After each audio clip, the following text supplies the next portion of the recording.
Ja gledim Petek na Gorice. Dobar dan, izvolite. Pa ako mogu birati, molim vas jedan svježe pečeni odojak. Upravo je stigao vruć sražnja.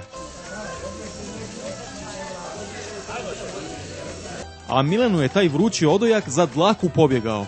Nisam zadovoljan, ja sam dobro hladan. Meni inače prije bolje topi. Najviše žali zbog toga što je uopće morao vidjeti friško pečeni. Ovoga znam da su tindi, vidio sam. A vi ste dobili... Ja sam prije, naručili prije dobro, nek su ovoga skinuli. Koliko ste ga pekli? Kako smo ga pekli?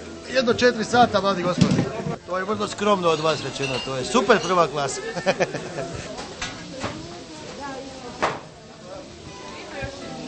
Nije mi žao. Svejedno je dobar hladan. Dobar je i hladan. Topli mi je bolji, ali dobar je i hladan. Jel vi to ovako redovno na odojak? Pa uglavnom petkom, da. Zašto se petkom ne jede riba? Neki greše, imaju na to pravo isto.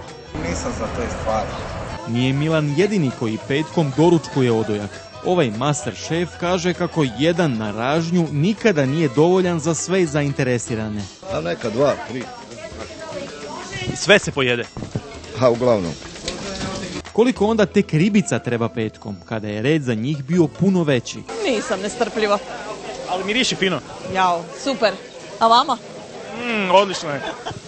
Da ja vama postavim pitanja. Ajde, izvolite. A kaj vi radite Petek na Gorice? Pa evo, mi dolazimo Petek na Gorice na sajmište, mirišimo dobru hranu, razgovaramo s dobrim ljudima, ovako ugodnim gospođama poput vas i uživamo. Eto vidiš kako si ti lijepo govori. Hvala vam puno. Molim. Nema vam druge nego Petek na Gorice.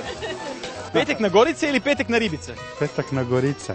Ovo ti je usluga za mog starog. Moj stari ti volite ribice, pa onda odem po njemu po to. Od kuda dolazite? Tu iz Čića. Iz Čića po ribice na sajmište. Tako je. Jel se isplati? Kako znam, ako se njemu isplati, valjda se isplati. Vi sjedite na motor i na ribice. Tako je.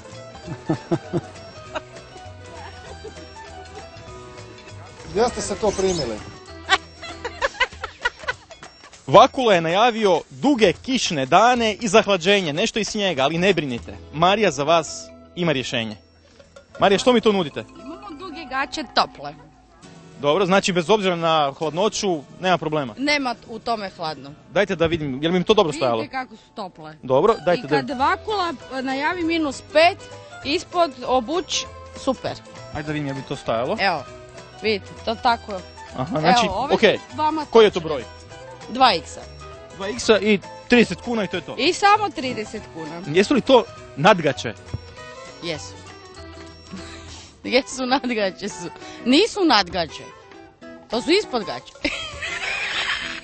Cilj Petka na Gorice je promovirati domaću hranu, ali i sve kvalitetne rukotvorine. Nekima je, poput Marije, prodaja znatno porasla.